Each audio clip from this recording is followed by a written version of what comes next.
movimento, né, que a gente viveu nos últimos tempos foi um processo intenso de humanização dos cachorros. E aí foi interessante, né, que construiu de maneira muito clara esse mercado importantíssimo dentro do cenário nacional, que é o mercado pet.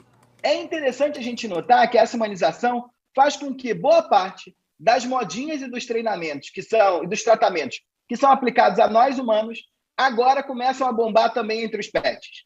O mercado de canabidiol, ou seja, pega-se aquela substância, o psicoativo importante da maconha, e isso tem um papel super importante para o tratamento de sérias doenças humanas, como epilepsia e outras questões mais sérias, vem sendo usado também para tratar os pets. E esse é o mercado que vem crescendo, tanto com nós humanos, quanto com os animaizinhos, né? Só para vocês prestarem atenção aqui no jogo do movimento desse troço todo, no Brasil, nos últimos 6 anos, aumentamos em 1.800% a venda de produtos à base de canabidiol.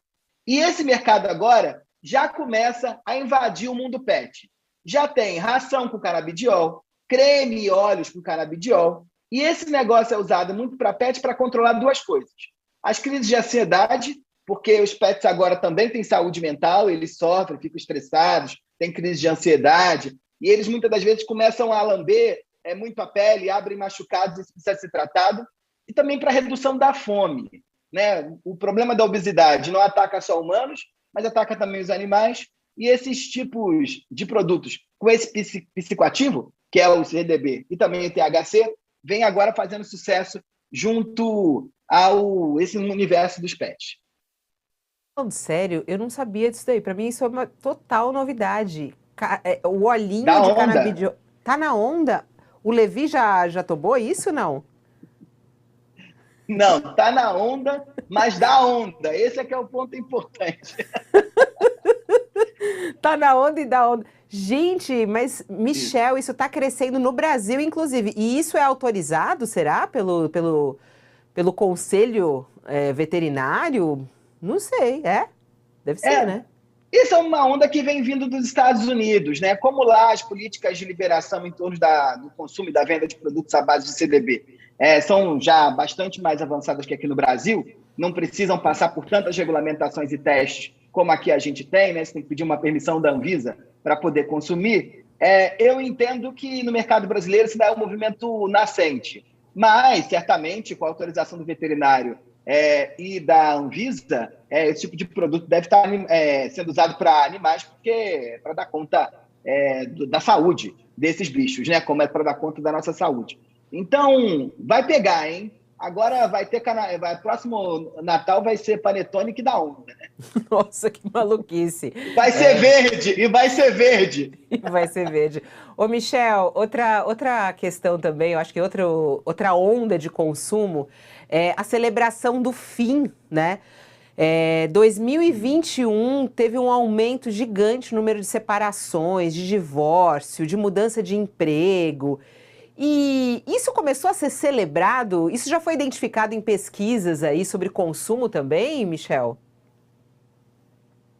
Sim, diante de um ano que não dava para celebrar muitos recomeços, né? Porque a gente teve mais perdas do que inauguramos novos comportamentos ou inauguramos novas formas de viver, as pessoas têm começado a comemorar o fim, sobretudo, de relações. É interessante que as pesquisas vêm mostrando que o aumento de festas de divórcio cresceu em torno de 55%, tanto nos Estados Unidos quanto na Europa. E aqui também a gente já começa a ver esse tipo de comemoração. O ponto aqui é que as pessoas estão se dando conta que o tempo que elas conviveram juntas também foi um tempo de alegria.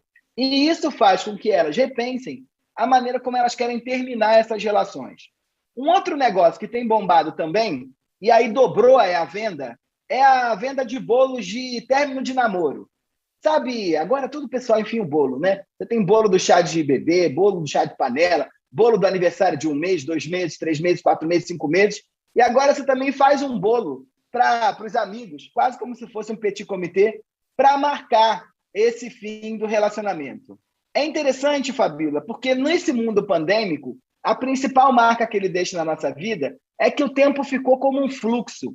A gente não tem muita clareza de quando começam as coisas, quando elas terminam. A gente não sabe nem como é que 2021 está acabando, todo mundo ficou meio chocado quando percebeu que faltavam poucos dias para esse ano acabar.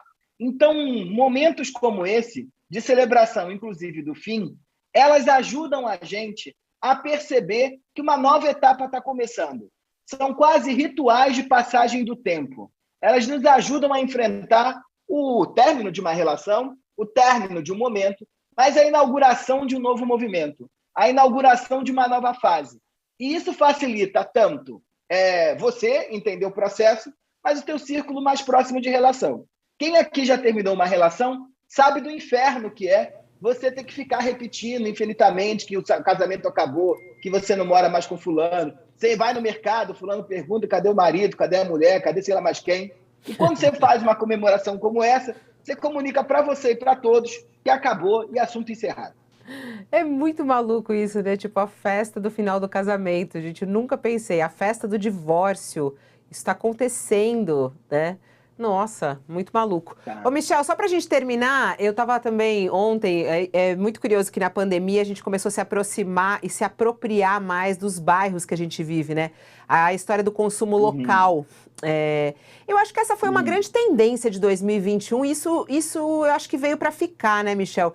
Aí eu comecei a seguir no meu perfil, né, muita coisa do bairro, aí ontem eu estava vendo lá umas coisinhas, você não fez as compras ainda de final de ano, aqui estão as principais lojinhas de bairro, tem de tudo aqui para você, tem pãozinho, tem livro, tem brinquedo e tudo mais.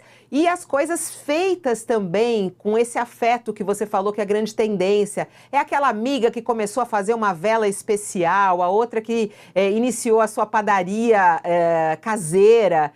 O consumo local, essa coisa mais rústica, mais afetuosa, tá em alta, né? Tá crescendo de uma maneira absurda, é um dos reflexos da pandemia, como você coloca. Os americanos têm chamado isso de produce, take and dispose. O que é isso? Segundo eles, depois do processo do fim do crescimento da pandemia, né, o que aconteceu foi que a gente teve uma crise de produção de vários alimentos e de produtos no mundo. E isso deu fim ao que eles chamavam de uma era da abundância e o começo de uma era da escassez, inclusive de escassez de produto nas prateleiras. Então, aquele método que a gente estava acostumado a viver, pelo menos há uns 40 anos, de encontrar um abacaxi todos os dias, que você fosse ao mercado, independente se estava na época ou não, aquela coisa que a gente estava acostumado de ter produtos que vinham na China e chegavam com uma velocidade gigantesca no mercado perto da sua casa, e eles estavam em todo e qualquer mercado do mundo, ela tende a diminuir porque as cadeias logísticas de produção e consumo estão cada vez mais privilegiando a produção e o consumo local. Então, tanto no ramo da alimentação, que você faz na sua própria casa, como naquela que você vai para o restaurante, ou aquela que você vai comprar num ponto de venda, há um privilégio gigantesco de produtos e consumo e produtores locais, que estão próximos da sua casa, que estão próximos ao seu local de trabalho, que estão próximos ao local onde você vive. Porque as pessoas, depois da pandemia, começaram a perceber que elas não vivem num país, elas não vivem numa cidade, elas não vivem num planeta, elas vivem no bairro. E é no bairro que elas constroem seus vínculos, que elas criam seus filhos, que elas se aposentam e que elas vivem a vida. E se o bairro está bem, a gente está bem também. Então, um bairro bom é um bairro que tem comércio, um bairro bom é um bairro que tem aquela padaria gostosa, um bairro bom é aquele que eu vou no açougue e o moço lá já sabe como é que eu gosto do corte da minha carne, sem precisar se preocupar de eu explicar para ele se é mais limpinho ou menos limpinho. Então, isso proporcionou um privilégio muito grande desse comércio do entorno, que reforça os vínculos de intimidade, que reforça os vínculos de conexão mesmo entre os moradores de um bairro, fazendo deles pequenas cidades. Então, se esse processo, como eu acredito que vai, continuar se desenvolvendo, certamente nós não vamos precisar no futuro ficar desesperados para atravessar a cidade para poder comer em tal restaurante, comprar tal coisa, porque cada bairro vai ter sua lógica própria, que é algo que já acontece nas principais cidades do mundo, né? Você conhece muito bem Tóquio. Tóquio é assim, cada bairro é uma cidade e a comunidade se estrutura em torno daquilo. O mesmo acontece em Paris, né? Os arrondissements, que são os bairros parisienses, eles têm um funcionamento local. As pessoas atravessam, mas elas estão sempre preocupadas em fomentar essa vida da cidade